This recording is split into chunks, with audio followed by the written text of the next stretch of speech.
Drew a lot of those people because you might have been down there once. I've been down there dozens of times. I've taken more people from Congress down there than anybody else here.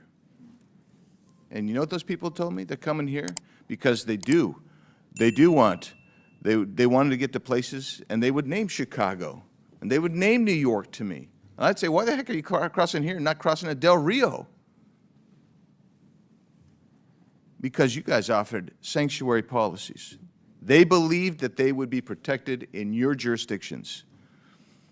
And now that these millions of illegal aliens are here, permitted to get here by the Democrats and the Biden administration, your jurisdictions actually hinder the enforcement of immigration laws because of the sanctuary policies you've adopted. And then you have the temerity to complain about the influx of illegal aliens that strain your social services. Well, you did that. That's not even an unintended consequence. That's what it is. What's up, everybody? Welcome back to Hot News Today, where we break down the most intense political showdowns happening in Congress. And today's clip is a full-on reality check delivered by none other than Representative Andy Biggs. Listen, I've covered a lot of hearings on this channel, but this one had me sitting up in my chair. Representative Andy Biggs didn't come to play games. The man came with numbers, receipts, and a level of frustration that honestly makes sense when you see what border communities have been dealing with for years. While some sanctuary state leaders are now complaining about being overwhelmed, Representative Andy Biggs calls them out for adopting the very policies that encouraged migrants to pick their cities in the first place. And in this hearing, Representative Andy Biggs directly confronts Governors Tim Walz and J.B. Pritzker about the real legal contradictions behind sanctuary policies. If you've ever wondered why small border towns get crushed while big city leaders act shocked when migrants arrive, this clip makes it painfully clear. The accountability. Long overdue. Before we roll the snippet, make sure to hit that like button, subscribe to Hot News Today, and turn on notifications so you don't miss any of our reactions. Trust me, you're going to want to be here for this one. All right, let's get into it. Chair now recognizes Mr. Biggs from Arizona. Thank you, Mr. Chairman. I get a kick out of you sanctuary state, county, city leaders who talk about having to deal with the border crisis. Cracks me up, actually. But at least, Governor Pritzker, you did call it a crisis in your statement. I appreciate that. Ultimately, as you said in your statement, you received 50,000 illegal aliens into Cook County. And Governor Hochul stated that New York received about 220,000 illegal aliens. That's fantastic that you know those numbers roughly. Now I want you to imagine you're a southern Arizona community of about 80,000 people, sitting right on the border. And over the course of the Biden administration, a couple of million people came through your little town. And I quote you, Governor Pritzker, Illinois didn't ask for this crisis, and I'm going to tell you, neither did Yuma, Arizona. Its lone hospital, only hospital, couldn't handle the influx, nor could its single food bank, its law enforcement, its schools, and other services and infrastructure. That was a failure, you're correct, on the part of the federal government under Joe Biden. That's all stopped now. That's all stopped now. Because it didn't take a new law, it took enforcement of the current law. But you know what drew a lot of those people? Because you might have been down there once. I've been down there dozens of times. I've taken more people from Congress down there than anybody else here. And you know what those people told me? They're coming here because they wanted to get to places, and they would name Chicago, and they would name New York to me. And I'd say, why the heck are you crossing here and not crossing at Del Rio? Because you guys offered sanctuary policies. They believed that they would be protected in your jurisdictions. And now that these millions of illegal aliens are here, permitted to get here by the Democrats and the Biden administration, your jurisdictions actually hinder the enforcement of immigration laws because of the sanctuary policies you've adopted. And then you have the temerity to complain about the influx of illegal aliens that strain your social services. Well, you did that. That's not even an unintended consequence. That's what it is. So I'll ask you, Governor Walz, do you agree with your Attorney General's opinion stating that it's not lawful for Minnesota counties to hold people for immigration authorities, even if there is an immigration warrant? Do you agree with his statement? That's his statement. It's not yours. I just want to know if you agree with him. Yeah, well, I know you know this, Congressman, that all 87 Minnesota counties follow federal law. I don't know that. I just want to know. I don't know that. Why would I know that? haven't got the I'm chance just to going by your Attorney General. I haven't He got the says not chance to to do explain it. it. Do you agree with the Attorney General? That's all I'm asking. The Attorney General is elected independently in Minnesota. Nothing in his opinion allows it. In Minnesota, So are you telling me Congressman, you disagree with him? Could I Do have you 20 disagree with him? seconds just to say? I just want you to answer me the question. You're not answering the question.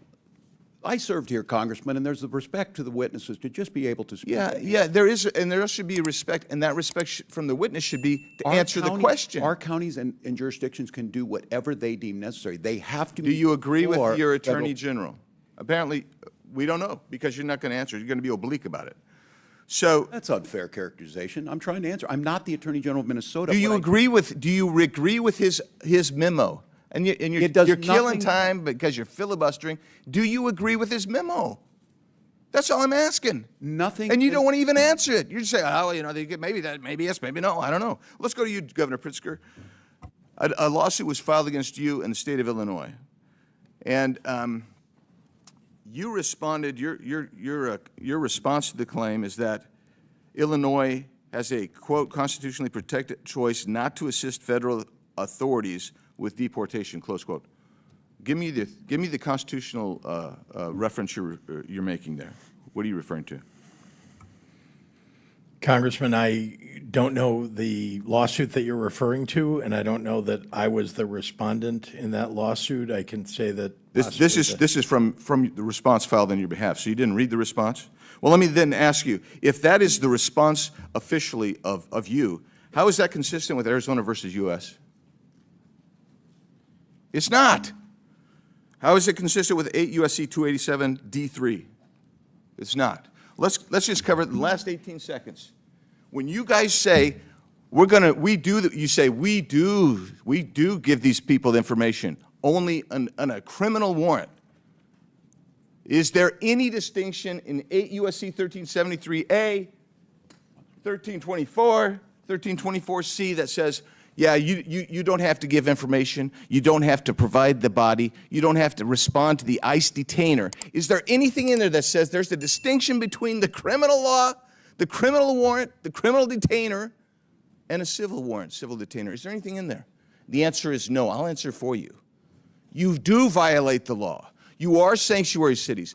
And every one of you sitting there, if you don't know that by now, you should know it walking out of here, that you are actually committing a federal crime every time someone does that, because you don't have the authority under federal law or under the Constitution to negate even a civil warrant for someone who's violated a federal offense when you get a detainer notice. Yield back. Chair recognizes Mr. Frost from Florida. Thank you, Mr. Chair. Wow. After watching that entire exchange, let me tell you, Representative Andy Biggs was absolutely justified in every point he made. Let's start with the hypocrisy that stood out like a neon sign. Governors like J.B. Pritzker and Kathy Hochul openly admit their states are receiving tens or hundreds of thousands of migrants, but they also proudly label themselves sanctuary jurisdictions. Representative Andy Biggs isn't wrong. These policies do attract people. Migrants themselves say it. They name Chicago and New York as destinations because they believe they'll be protected. Meanwhile, small border communities like Yuma, Arizona, population 80,000, are getting slammed with millions of illegal crossings during the Biden administration. Their hospitals, food banks, schools, and police are stretched beyond capacity. And unlike Chicago and New York, they don't have billions in state funds or national media attention to fall back on. Representative Andy Biggs puts it plainly. Yuma didn't ask for this crisis either, but it was forced to bear the weight because the federal government refused to enforce existing laws. He's right. No new policy magically solved the problem. Enforcement did. Then we get to the showdown with Governor Tim Walz. That was painful to watch, not because of Representative Andy Biggs, but because Governor Tim Walz absolutely refused to give a straight answer. Representative Andy Biggs asked a simple question. Do you agree with your Attorney General's opinion that Minnesota counties can't hold individuals for immigration authorities? That's a yes or no question.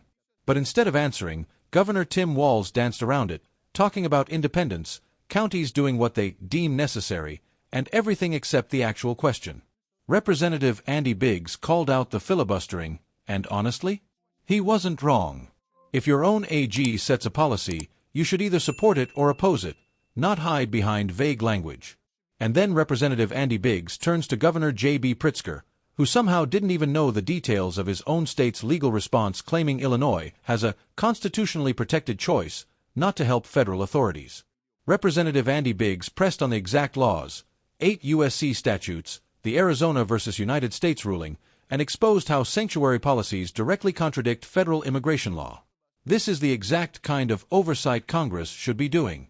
If state leaders choose not to comply with detainers, criminal or civil, then yes, they're obstructing immigration enforcement. Representative Andy Biggs lays that out bluntly, backed by law, not emotion. The bottom line, Representative Andy Biggs isn't attacking for show. He's highlighting a national double standard. Border towns suffer quietly for years, but when sanctuary cities finally feel even a fraction of that burden, suddenly it's a crisis worth talking about. This hearing needed to happen. Those questions needed to be asked. And the evasive answers just proved Representative Andy Biggs' point even more. If you agree, make sure to like this video and drop your thoughts in the comments. Do sanctuary policies help, or are they making the crisis worse? This is Hot News Today. Stay tuned, stay informed, and I'll see you in the next one.